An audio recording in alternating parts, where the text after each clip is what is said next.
Voy a dejar registro. Ahí está. El día de hoy vamos a arrancar con habilidades blandas. Bueno, cuando hablamos de habilidades blandas como tal, es uno de los puntos más importantes dentro de lo que sería básicamente el arranque de esta capacitación como tal. Todas las habilidades blandas son las aptitudes que nosotros tenemos, ¿sí? En relación con básicamente, podríamos llegar a decir con el contexto en el cual nosotros nos desempeñamos. ¿Está bien? Ese contexto en el cual nosotros nos desempeñamos, ¿sí? Sería, en este caso, cuando hablamos de nuestro lugar de trabajo, sería el lugar en el cual nosotros compartimos con, evidentemente, todas las personas que se encuentran dentro de ese lugar. También, evidentemente, esas habilidades blandas se van, ¿sí? ¿A dónde? A nuestras familias, también se van al grupo de amigos, o sea, las habilidades blandas como tal, ¿sí? Son transversales, podríamos llegar a decir, a todos los lugares en los cuales nosotros de alguna u otra manera nos desempeñamos como tal. ¿Está bien? Ya sea en nuestro lugar de trabajo, en nuestra familia o con nuestros amigos como tal, ¿sí? Cómo nosotros resolvemos esos problemas, cómo llegamos a actuar en el contexto con esas personas y sobre todo cómo gestionamos nuestro trabajo. ¿Está bien? Cuando hablamos de la gestión propiamente, ¿sí? Es cómo de alguna u otra manera conectamos de una forma correcta. ¿Está bien? Dentro de esa interacción, ¿sí? Nosotros tenemos que tener, obviamente, habilidades subjetivas, ¿sí? Que son muchísimo más difíciles, evidentemente, de manejar y las habilidades objetivas como tal. ¿Está bien? ¿Por qué es importante definir la diferencia entre objetiva y subjetiva? Es que siempre, como yo les decía el sábado, nosotros tenemos que aprender a separar el problema de las personas como tal. Y eso quiere decir actuar con objetividad. ¿Está bien? Y no así con subjetividad. ¿Sí? La subjetividad es mirar solamente a la persona o mirar solamente ese contexto del problema como tal y no separar de una forma correcta el problema de las personas como tal. ¿Está bien? Entonces, por eso es importante que esas habilidades blandas estén bien desarrolladas para que en la interacción que nosotros tengamos con el medio, o sea, con otras personas, podamos actuar de una forma correcta. ¿Ok? Entonces, esas habilidades blandas son los rasgos productivos de la personalidad que nosotros tenemos y que básicamente se van a caracterizar o se van a conectar con todas las relaciones que nosotros llegamos a tener, ya sea en el trabajo, con la familia, con los amigos como tal. ¿Está bien? Entonces nos permiten estas habilidades relacionarnos de una forma efectiva en el lugar en el cual nos desempeñamos o nos encontramos. Por ejemplo, trabajando, ¿sí? Los ejemplos más concretos en los cuales nosotros fomentamos o debemos fomentar esas habilidades blandas son en aprender a trabajar en equipo y en proyectarnos para poder alcanzar nuestros logros y los objetivos que vamos a compartir como equipo. ¿Qué pasa? Eventualmente nosotros tenemos que aprender a trabajar en equipo. Si nosotros no sabemos trabajar en equipo, entonces un ítem que tenemos que mejorar dentro del trabajo en equipo, para que funcione ese trabajo en equipo, tiene que haber comunicación, empatía, responsabilidad, adaptabilidad, buena comunicación. ¿Está bien? Entonces es una mezcla de todas esas habilidades las que tenemos que tener como para poder proyectar de forma eficiente el desarrollo de los objetivos como tal. ¿Está bien? Entonces, aquí tenemos que tener en cuenta, ¿sí? Las competencias interpersonales, que es la tarea que van a llevar hoy, ¿ok? Yo les acabo de compartir dentro del grupo, ¿sí? La tarea como tal, ¿sí? Que les dice cuáles son las competencias interpersonales que pueden ser usadas en un empleo que básicamente ustedes tienen que explicar brevemente cada una de ellas de acuerdo a lo que nosotros vamos a desarrollar hoy en la clase, ¿ok? Pueden enviarme en forma de texto directamente al grupo. Pueden, si quieren, escribir en una hoja y enviar una foto de eso, ¿ok? O pueden también contestar o responder por audio, ¿ok? En cualquiera de los formatos yo voy a recibir. Siempre recuerden que todo eso tiene que quedar dentro del grupo de WhatsApp como para que podamos también registrar y conectar con lo que es la asistencia a ustedes como tal, ¿sí? Eventualmente voy a recibir eso, casi siempre vamos a terminar 5 y 10 más o menos la clase. Entonces desde esa hora tienen tiempo de ir subiendo sus actividades. ¿Está bien? Entonces vamos a dejar un registro recibido profe por lo menos después de ese horario y luego las evidencias de que ustedes van realizando las tareas. ¿Ok? Bueno, cuando hablamos entonces de esas competencias que ustedes tienen que manejar y que tenemos que trabajar hoy, ¿sí? Son básicamente tres, ¿sí? Primeramente es la comunicación.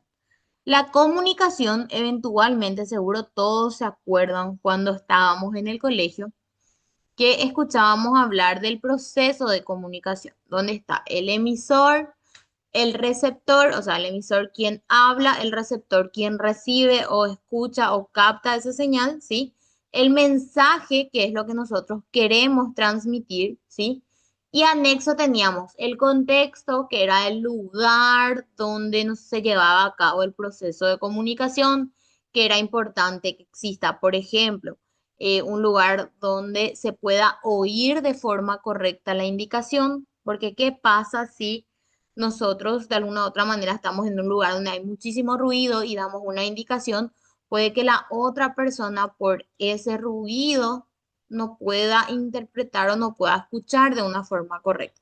Entonces, por eso, dentro del proceso de comunicación es importante la escucha.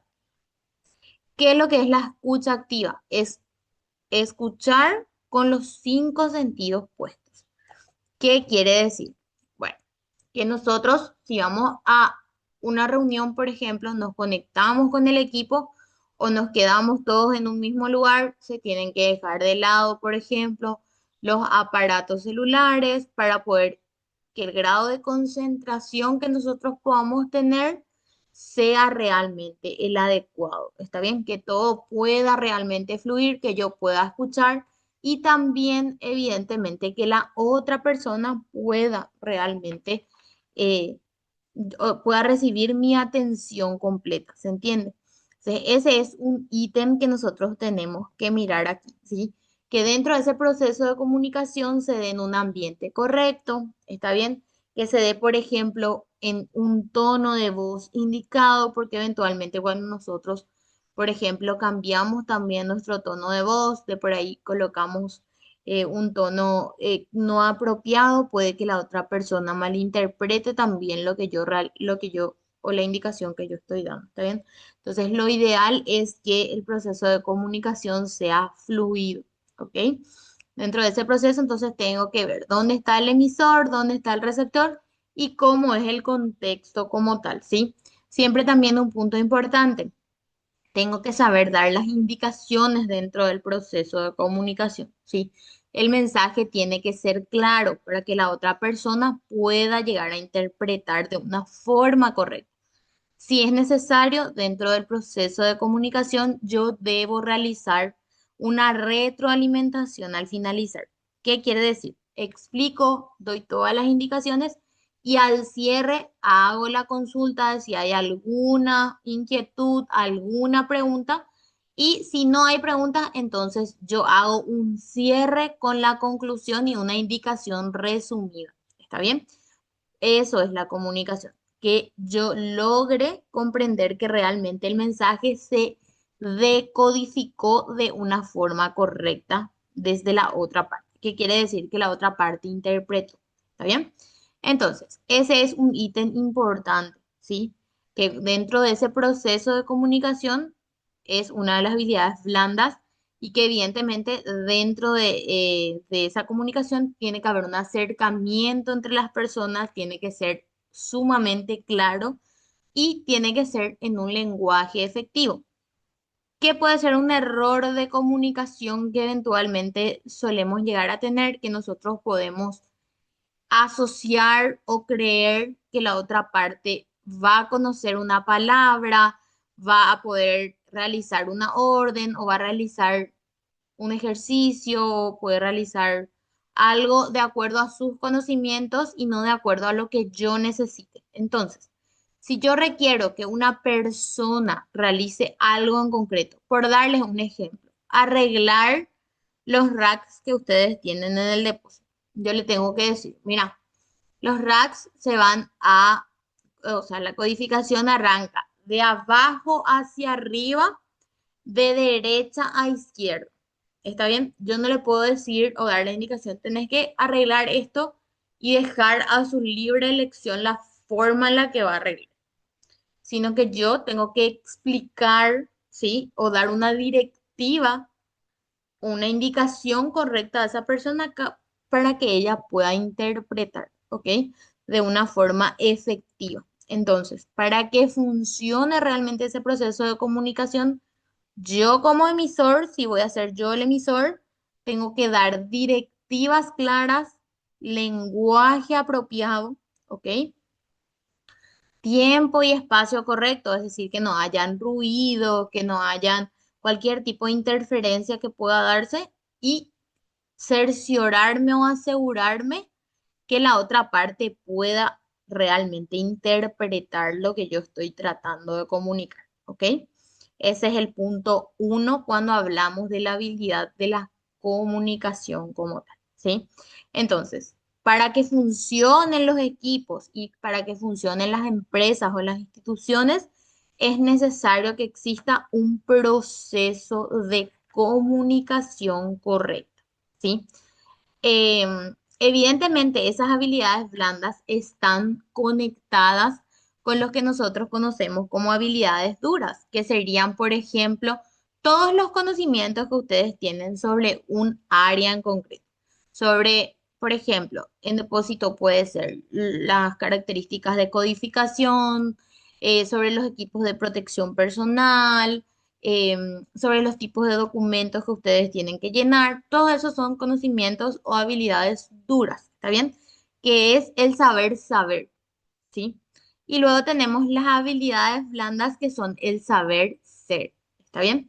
Dentro de ese saber ser están, como ya mencionaba, la comunicación, el aprender a trabajar en equipo, con empatía, responsabilidad, compromiso, etcétera, ¿sí? Y también, por ejemplo, la adaptabilidad. Cuando hablamos de adaptabilidad es adaptarnos al contexto en el cual nosotros nos estamos comunicando, ¿está bien? Por darles un ejemplo, ingresa a trabajar con ustedes una persona que recién está viniendo de el interior del país, por dar un ejemplo, y que maneja o habla poco español. ¿Está bien? Entonces, ¿qué quiere decir? Nosotros tenemos que adaptar nuestro lenguaje a esa persona para que él se pueda sentir parte, se pueda adaptar a nuestro equipo de trabajo, ¿sí? A mí me pasó una vez que cuando me fui a capacitar a una empresa desde mi consultora, ellos tenían profesionales que habían llegado recién de los Estados Unidos.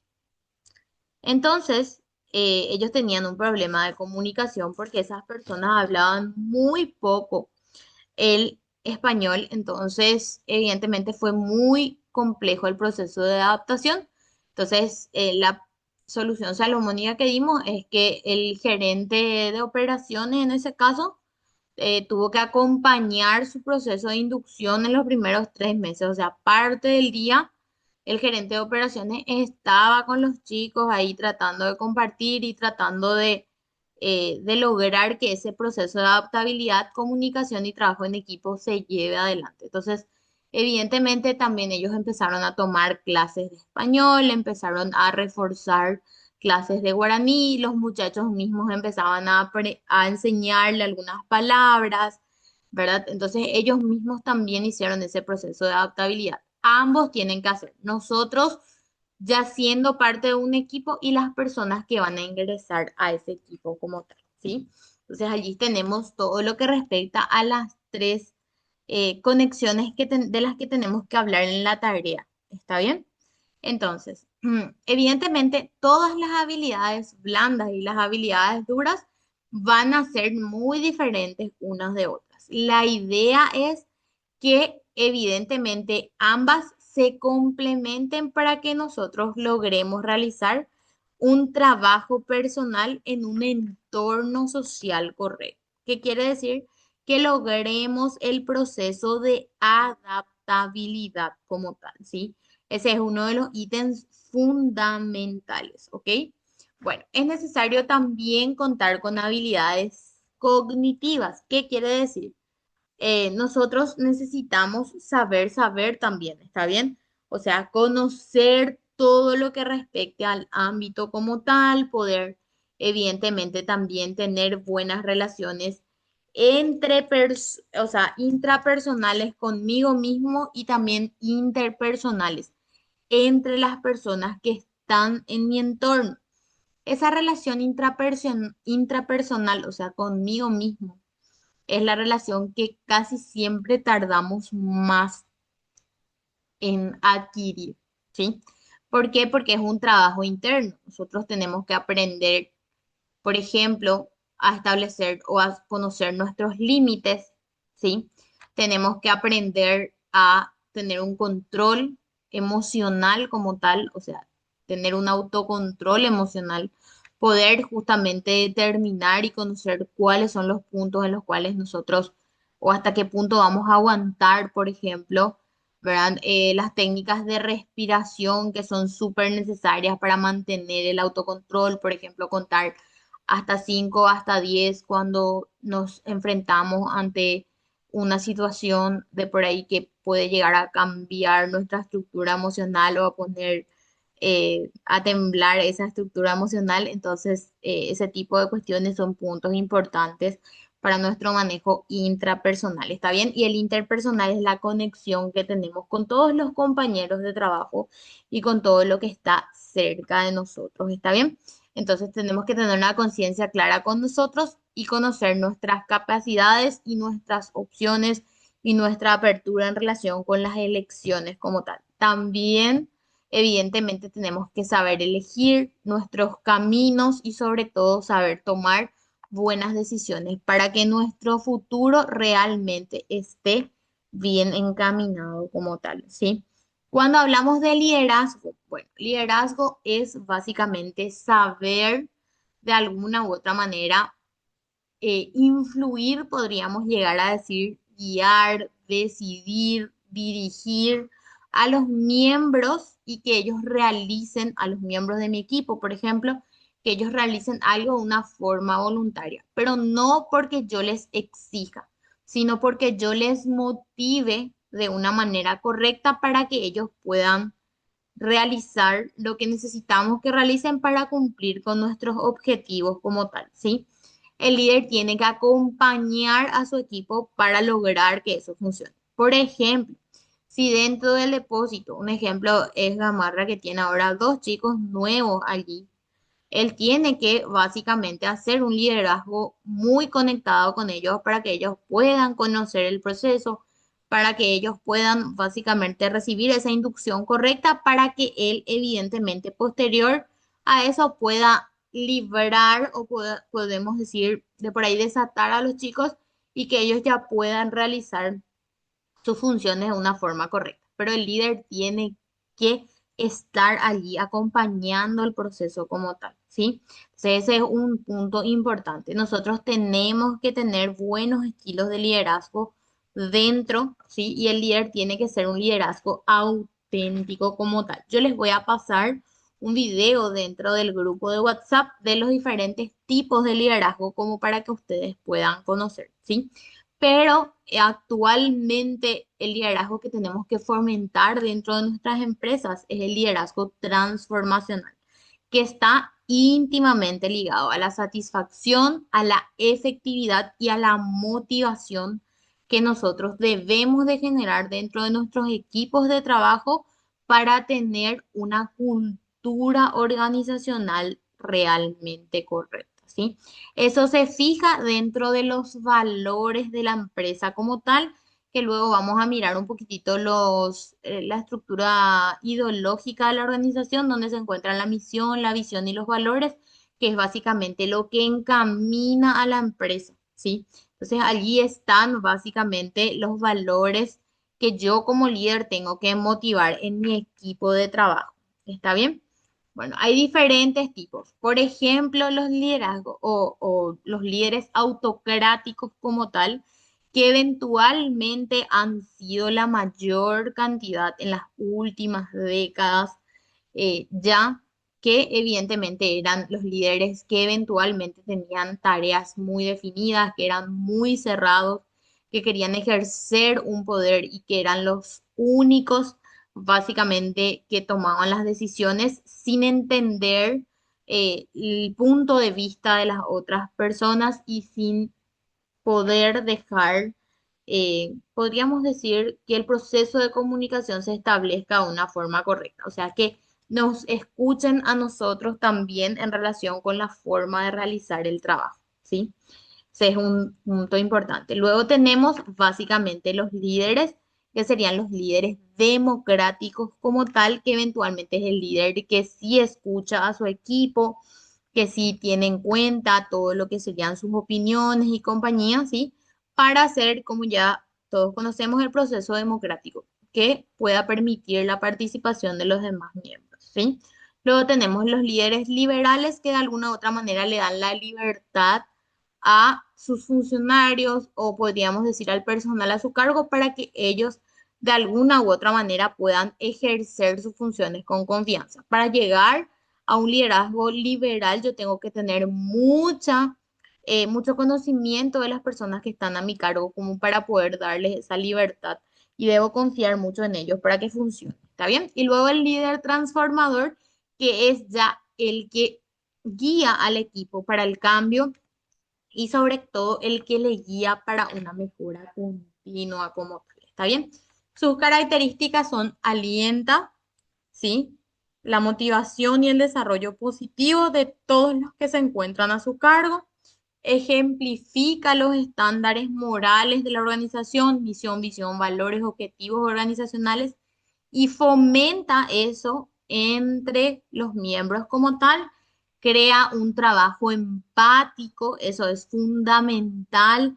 Tiene en cuenta los valores de su equipo, las prioridades, tiene siempre estándares muy claros, o sea, directivas, orientaciones muy claras con su equipo, ¿sí? Y hace hincapié en la autenticidad, en la cooperación y sobre todo en la comunicación abierta. Como les decía, no solo da directivas, sino también le escucha a su equipo como tal, ¿sí? Entonces se centra básicamente en las personas y no en el problema. ¿Se acuerdan que yo hablaba de eso con ustedes? Incluso el sábado les decía qué importante es que identifiquemos y controlemos y nos fijemos en el problema y no en las personas como tal, ¿sí? Entonces se preocupa por conocer al talento humano que está con él o a las personas que están a su alrededor, ¿sí? También, evidentemente, les ofrece a ellos nuevos retos, busca que ellos crezcan personal y profesionalmente y va guiando también su conducta para que suba la autoestima de ellos, ¿sí? Ese liderazgo trabaja cuatro pilares. Primeramente, la influencia idealizada, ¿sí? Los trabajadores se sienten motivados, se sienten parte de ese equipo como tal. Luego tenemos la estimulación intelectual, que yo le doy a ellos la posibilidad de ser escuchados, le doy la posibilidad de que me den quizás ideas y a ir formando, por ejemplo, las actividades conforme a las ideas que ellos tienen, ¿sí?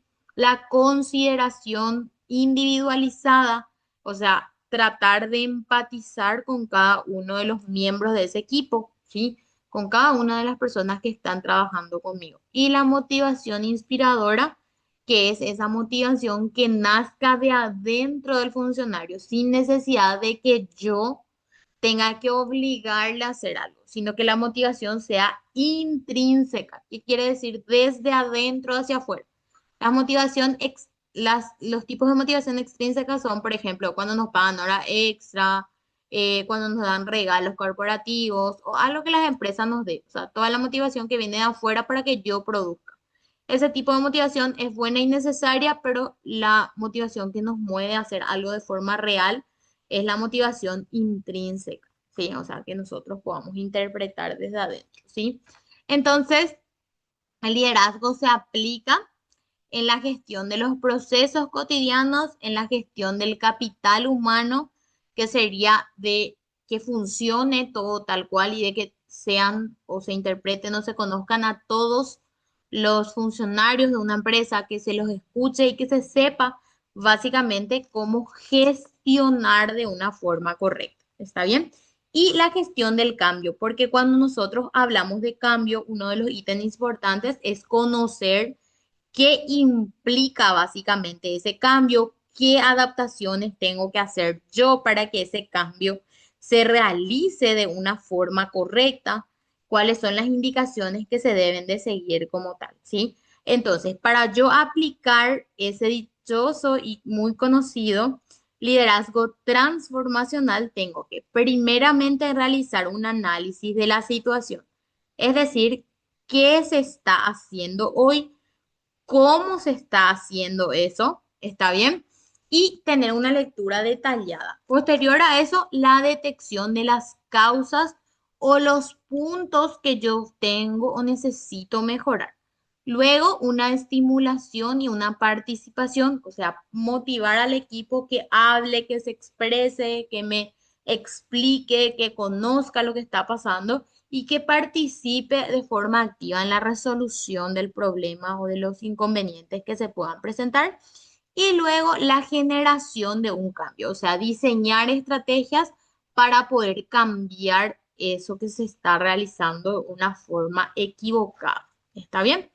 Bueno, algunas características o rasgos a considerar que son capaces de influir positivamente en los demás. Un líder transformacional es así.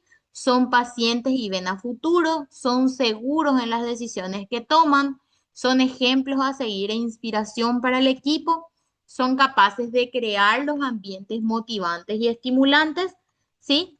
Y para entonces nosotros convertirnos en líderes transformadores, tenemos primeramente que ponerle pasión al trabajo como tal, predicar con el ejemplo, ¿sí? O sea, todo lo que nosotros estamos guiando o pidiendo a las otras personas, también lo debemos realizar y hacer nosotros, ¿ok? También estimular a nuestro equipo, convencerles de participar, ser partícipes y escucharles, evidentemente tomar las decisiones en relación con también las opiniones de ellos, ¿sí? Cuidar a cada miembro de nuestro equipo, ¿sí? Y sobre todo también motivar a nuestro equipo. Y como les decía, la motivación es básicamente el motor de cambio. ¿Qué quiere decir esto? Que sin motivación nada puede llegar a existir. Tenemos que motivarles a ellos para que todos esos esfuerzos realmente se conviertan en éxito como tal, ¿sí? Bueno, ¿hay alguna consulta antes de cerrar? Seguro ya les habrá aparecido por allí un indicativo de que la clase está a puntito de terminar. A ver si estamos todos por allí. Ahí voy a dejar un registro de hasta dónde quedamos para que podamos arrancar el miércoles desde aquí. Denme un minutito, a activar el audio para poder escucharles. ver, a ver si estamos por allí, a ver, vamos a ver si Gaby puede activar el micrófono porque no me da la opción a mí desde aquí para activar. Ahí está. A ver, ahí creo que estamos. A ver, Gaby, ¿me transferís alguna pregunta que tengan por allí antes de cerrar? No les logro escuchar. Vamos a ver si